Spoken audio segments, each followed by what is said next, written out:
Welcome to the Daybreak with Jeff Slakey podcast. I'm so happy you found us. Please subscribe, rate, review, and share this with your circle of influence. It's a collection of the interviews, news, and conversation during Daybreak with Jeff Slakey on I-Fiber One News Radio, KMAS, weekdays from 6 to 9. Good morning. It is a Wednesday morning daybreak. Hard to believe that it's midweek already. Wednesday. How did that happen? Spencer Hughes with Jeff Slakey here with you. On the show today, local news and conversation, plus interviews with Ted Jackson, Executive Director of the United Way of Mason County, as well as Port of Call with Dick Taylor and Wendy Smith, talking with us about the latest things going on at the Port of Shelton. First, we're going to start off with a COVID update. Since the last release, Mason County Public Health was notified of 4 additional Mason County residents that tested positive for COVID-19, bringing the total to 348 positive cases in Mason County. Mason County staff are performing case investigations and tracing close contacts to reduce the spread of COVID-19 in our community. The Employment Security Department announced that a weekly jobless benefit boost of $300 would be processed starting September 21st. Payments will be retroactive to August 1st and will be on top of the state's regular unemployment benefit. Not everyone who has filed a claim will be eligible for the extra funding, and ESD has said that the benefit is currently time-limited to those filing claims over a 3-week period between July 26th and August 15th. In order to qualify for the weekly bonus, people must certify that they are unemployed or partially unemployed due to COVID-19. The Washington Department of Fish and Wildlife, WDFW, is celebrating National Hunting and Fishing Day all month long, with a virtual event each day in September. Each day, WDFW will release a new event or activity. The first week of September's activities will highlight amphibians, pollinators, salmon, archery, hunter education, elk, and turkeys. Opportunities will span from do-it-yourself activities like making a turkey call and backyard pollinator activities to video demonstrations about hunter education. In 2019, Governor Jay Inslee proclaimed September 28th as Hunting and Fishing Day in Washington. In 1971, Congress unanimously authorized National Hunting and Fishing Day on the 4th Saturday of every September. On May 2nd, 1972, President Richard Nixon signed the first proclamation of the annual celebration.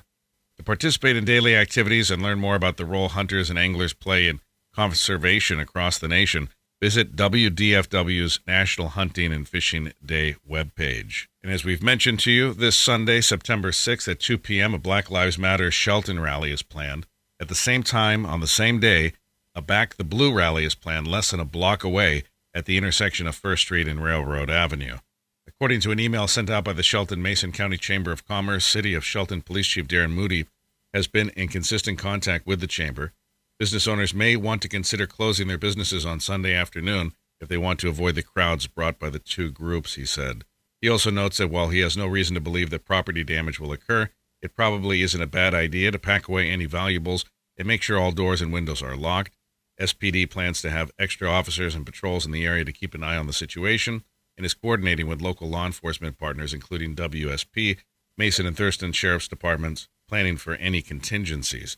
He cautioned that everyone has constitutional rights and the right to exercise those in a peaceful manner. The full series between the A's and the Mariners postponed to allow for additional testing and contact tracing after a member of the athletics organization tested positive for coronavirus. The first 2 games in the series scheduled for Tuesday and Wednesday had previously been put off.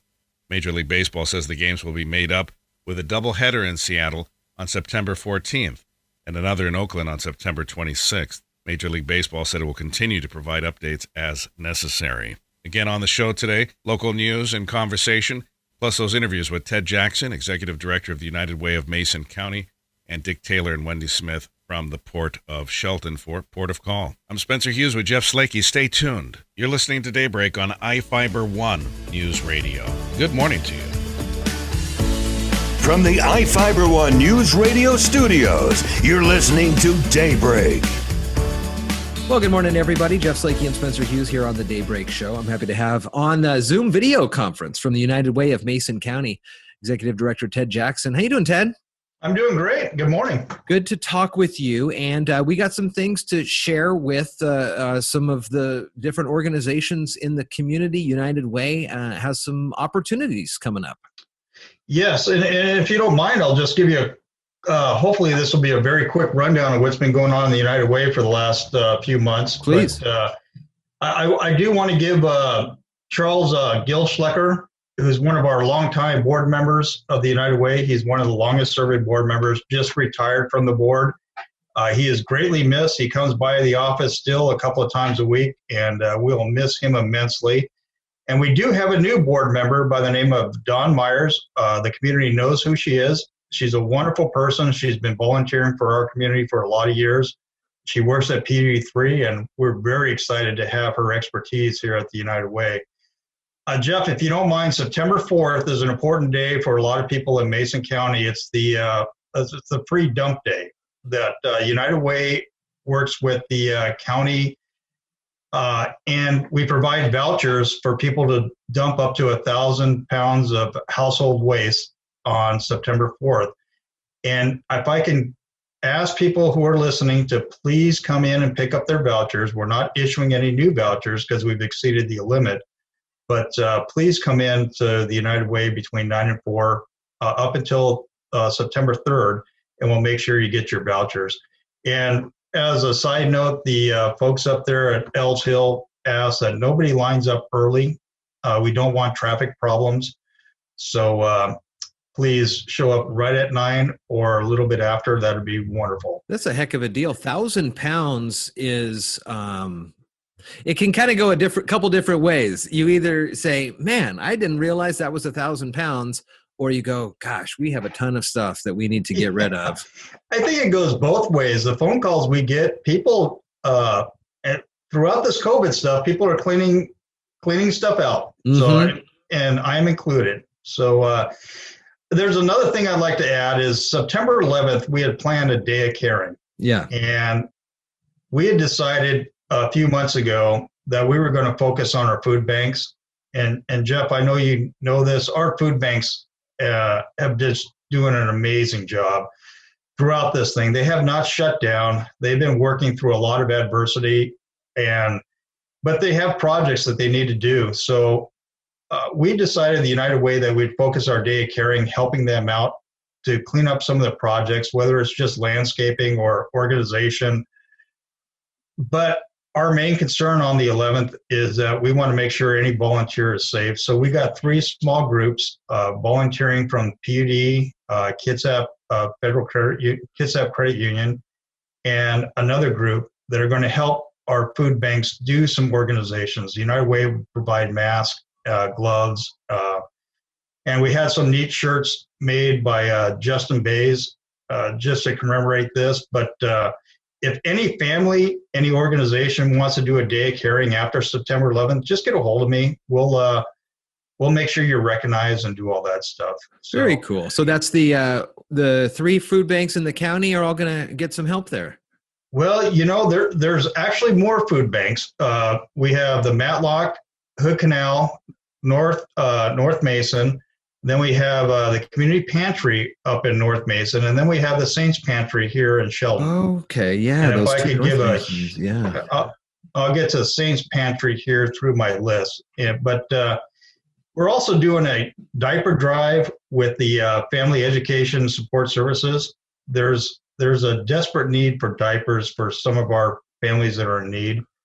I want to thank those people that have been dropping off diapers to the United Way. I guess they're all going to good use, but they're being used. So if anybody has or would like to donate diapers to families that need them, especially, it's been a long time, but I guess 6s and 7s are the important size for Mason County right now. Okay. Yeah, for sure. And then just a quick update on the COVID fund, the Mason County COVID fund. We've distributed over $65,000 since March 16th. We have approximately about $70,000 left in our fund. We are evaluating it every other week on what is needed. And if any nonprofit, this goes out to nonprofits, but if any nonprofit needs something or wants something, please just shoot me an email and let me know how much and what it's for, and then I'll send it to the rest of the committee members and we'll evaluate it. So So, I mean, Ted, you've been talking a lot about the ways that United Way is helping people. Are there ways that you and the organization need help, or more volunteer time, or even with COVID going on, maybe someone who is able to read through those applications, or any sort of ways that folks can get involved? I appreciate it, but this time of year, United Way historically has done our workplace campaign. Yeah. And we have been, as a United Way of Mason County, we've been very sensitive how our economy has been hit.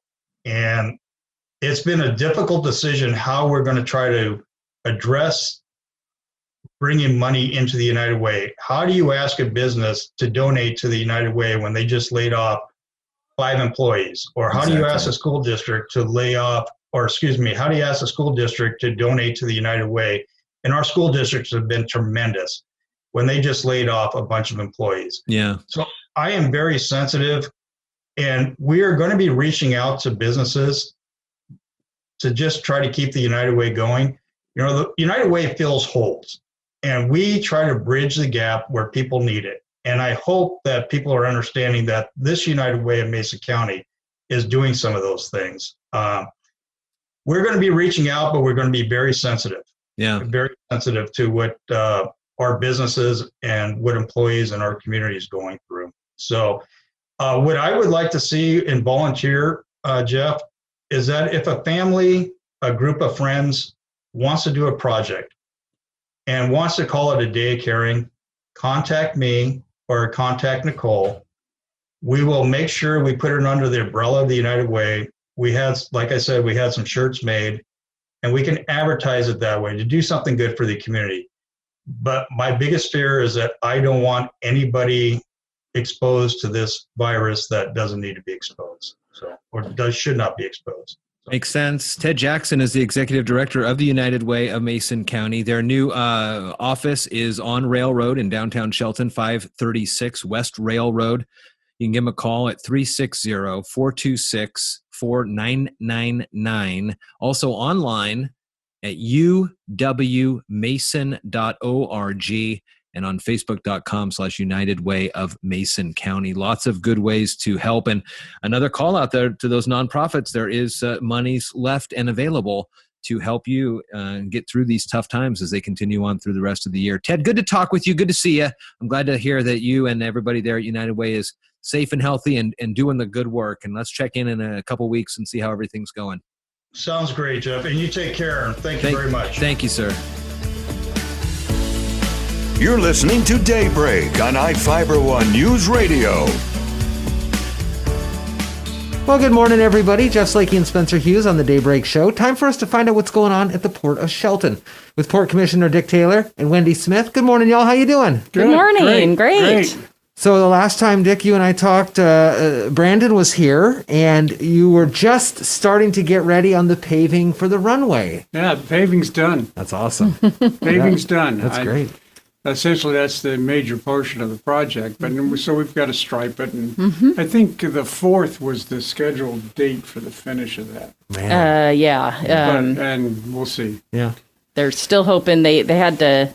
The paving had to be a little bit delayed because of the rain last week, but when they got going, they got after it, and man, just looks good. You know, it's just amazing to drive out there and see. When Brandon and Dick were here, Wendy, after the interview, we were just kind of talking and just kind of how in depth it is. There's so much engineering and science behind this thing. It's pretty cool. It is cool. Yeah. You know, it's just not pouring asphalt and driving. Yeah.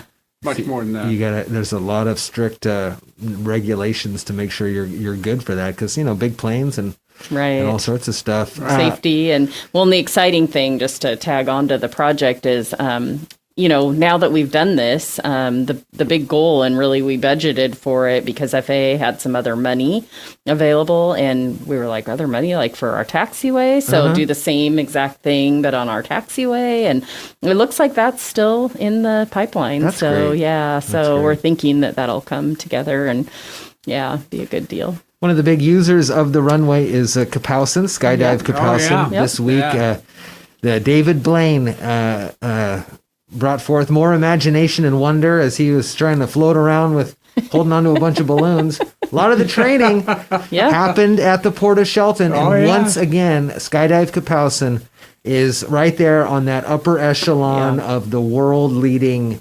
skydivers. For sure. Oh yeah, right there. You know, the Red Bull deal with, jumping from space into a essentially a trampoline. They trained right there for that. And Luke was he's what, a cousin of nephew, I think, of Jesse. Of Jesse. Yeah, but it's all family related, and the company has been a good company for us. When they came here, they brought 13 families with them, and that's expanded. And they all bought homes. And that's expanded since they've been here. So they're a good partner and a good tenant for us. And they're expanding their operation. They're building a hangar right now as we speak. It's just really great to have. I guess I would consider them one of the kind of like an anchor store, one of those types of things. For the airport. It's a pretty cool deal. Well, that and when you're talking in your circles and you can, spout off movies that, they've done stunt work. And so, it's pretty Hollywood. They're up there, like you say, they're in that upper echelon that, not too many of us get involved in. And they're right here local, They're the most, they're one of the most visible at the port, but talking about world leaders, there are quite a few up there with Sims, Vibration, Fungi Perfecti. There's a whole bunch of James Thomas. Mass. Stuff. Oh, it's great. It's great. So, well, good stuff happening from the port as always. And as we got to put a plug in too for Ridge. Ridge. They're doing their massive event here. Next? It was this past weekend. Yeah, just happened. This weekend. Yeah. Okay, how'd it go? Well, there was people. Obviously there was nobody watching because it was because he couldn't have spectators. Right. But from what I saw, the racing was awesome. Mm-hmm. But then what I saw, the ancillary shots of Shelton, and it looked great. Nice. Good. It was a great thing. So that's that's a good anchor to have in our community. Yeah, as well. There's a lot of good things happening in Shelton and Mason County all the time. What's happening as we move into the fall? You got to get the striping done, as we talked about for that. The big thing is going to be it's coming budget time. Yes. Which budget and audit, both. Yeah. We'll have our audit, and audits this year look a little different than we're used to. They don't actually come out on site and sit in your office. They do everything off site. So they'll ask for certain documents, and we'll have to box up our originals, which is never very fun. We always kind of get a little nervous to send originals out the door of anything. But we're pretty, we're so used to how they work. And so, they won't be going out in the shop and counting tools and doing that whole thing. But so it'll look a little different. But yeah, that should be coming probably, I would say, November-ish. Yeah. And then, yes, budget. We always do our budget on time. And so when I say that, everybody does it on time, but we always pick the original date. Yeah. And so, we have a meeting on the 15th of September where we'll, kind of launch into our preliminary budget. Mm-hmm. And that'll be kind of our first site. And then we'll pass it the first meeting in October, which this year is late. It's like the 7th or something, 6th or 7th. So, but yeah, that's kind of what's happening. We still have our port tenants are still doing great. They're still, for the most part, able to work and business as usual. There's a couple that business has slowed. And so we're still continuing to work with them, as well as try to get some congressional help when needed. So that helps. I've had a couple. I was just talking to Congressman Kilmer's office and Senator Cantwell's office just recently, and so they're offering help where we need, and I'm going to look to them for some of the funding for these businesses. But for the most part, Port of Shelton's thriving, and that's because of those businesses. So it's really great. That's great. Dick Taylor, to see. Yeah, that's good. Dick Taylor and Wendy Smith, as always, fun to talk with you about things happening at the port. It's a very visible part to the community, so very important to make sure everything is going strong as it is. This has been the Port of Call here on iFiber One News Radio.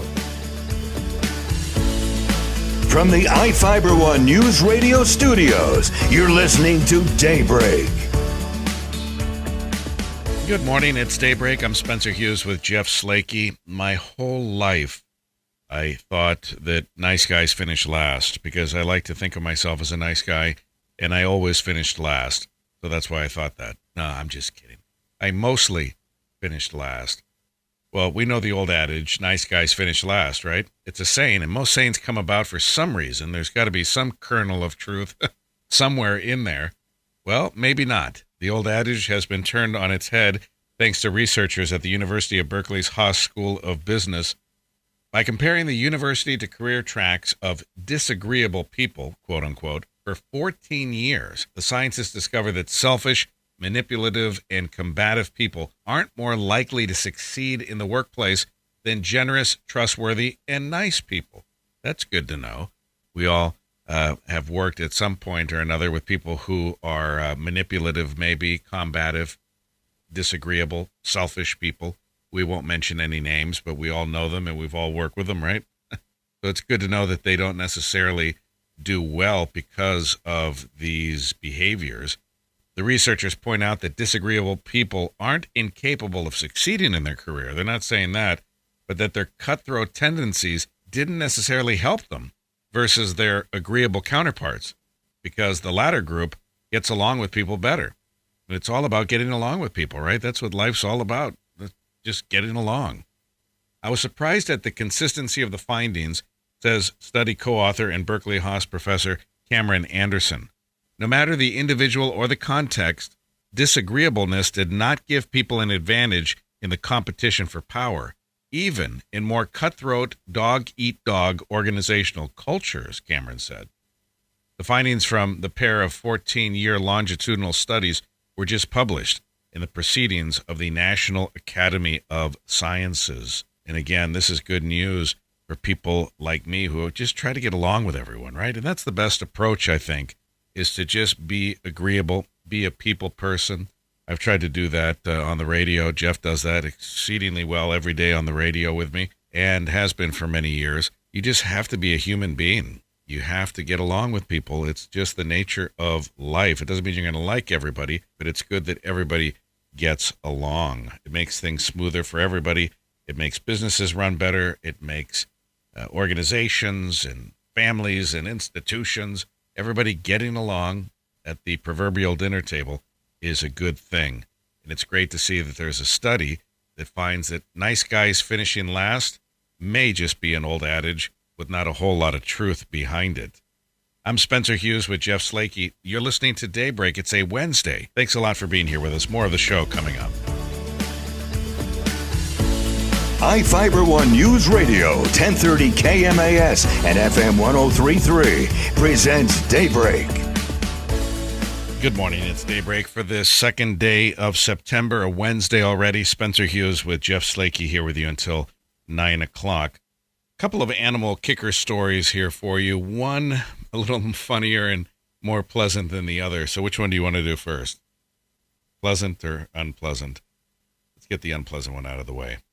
What would you do if you suddenly came face to face with a snake? And how about a snake bigger than you? Yes, these are much bigger than the garter snakes we have in Mason County running around the grass. What if there wasn't one but two? Well, pretty big ones too. That's what one Australian man was faced with when the snakes fell from the ceiling in his kitchen. And he thought burning the popcorn was bad, huh? David Tate was coming home from work when he entered his home and witnessed the two male pythons crash landing into his house. According to Sky News, the reason why the snakes caused such a scene was because they were fighting over a female. Those darn snakes. October and November, peak snake season in Australia.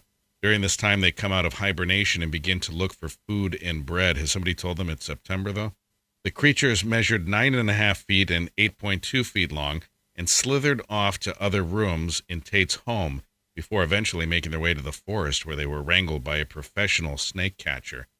The female, by the way, was nowhere to be found. They tried to interview her, I think. Being able to go out to a bar and drink with your buddies was once the great American pastime, especially after hearing stories of snakes falling through ceilings, right? Well, of course, COVID-19 changed all of that, leaving a lot of people hosting virtual happy hours on Zoom.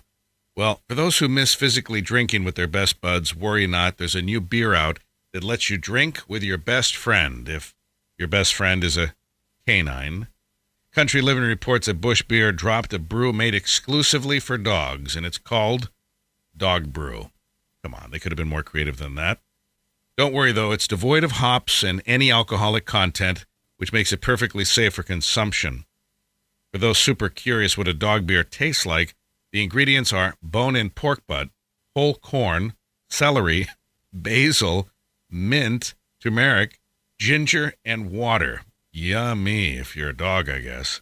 Busch also warns that while you can take a sip, this bone broth is made for a dog's refined palate, not yours, and you may find it pretty bland, and yes, some people have tried it.